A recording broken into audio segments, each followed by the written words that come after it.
Id-Deputat Prim Ministru Ministru għat-Turiżmu jinborġ qal li jinsab determinat li wettaq proġett pilota dwar shortlets fis-swieq u l-belt. Kellek ovvjament ix-xewqa tal-kunsilli lokali. Kellek ovvjament ir-resistenza u l-oppożizzjoni ta' dawk illi ma jixtiequx ibidlu l-affarijiet u allura hemmhekk jidħol il-Gvern. U l-Gvern identifika dawk il-miżuri li ħanieħdu issa, dawk il-miżuri li ħanagħmlu.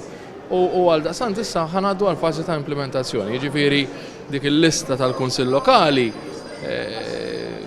ġiet diskussa, naqset, żdiedet u issa għandna il-miżuri li ħanaħdmu fuqhom. Dr. Borġ esprima tama li r-riżultati ta' din id-deċiżjoni jibdew jidhru fix-xhur li ġejjin. Il-miżuri jsegwu ilmenti minn numru ta' kunsilli lokali, speċjalment tas-swieqi dwar problemi li għajdu qed wassal għalihom konċentrazzjoni ta' proprjetajiet li qed jinkrew bħala shortlets. Fost dawn isemmu l-istorbju u ħruġ tal-boros taż-żibel fi ġranet ħżiena.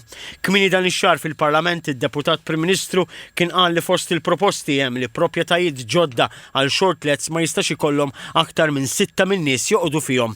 Semma wkoll li dawn il-proprjetajiet għandu jkollhom tabella li tidher mit-triq b'isem b'kuntatt u bin-numru tal-liċenzja mogħtija mill-Awtorità għat-Turiżmu u li l-persuna tkun tista' tiġi kuntattjata 24 siegħa kuljum.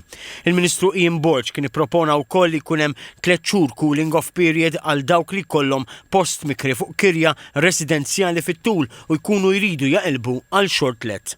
Mistoqsi dwar nuqqas taqbil għal dawn il-proposti, Dr. Borġ qal li r-reżistenza hija parti mill-isfida ta' dawk li jridu jieħdu id-deċiżjonijiet. F'dan il-kuntest irrefera għal miżuri li daħlu fis-seħħ f'Kemmuna biex jonqos l-iffullar. Is-sajf li għadda bdiet titħaddem sistema ta' bukjar biex persuna tmur il-Blue Lagoon u tkun tista' tibqa' hemmhekk għal ħin stipulat.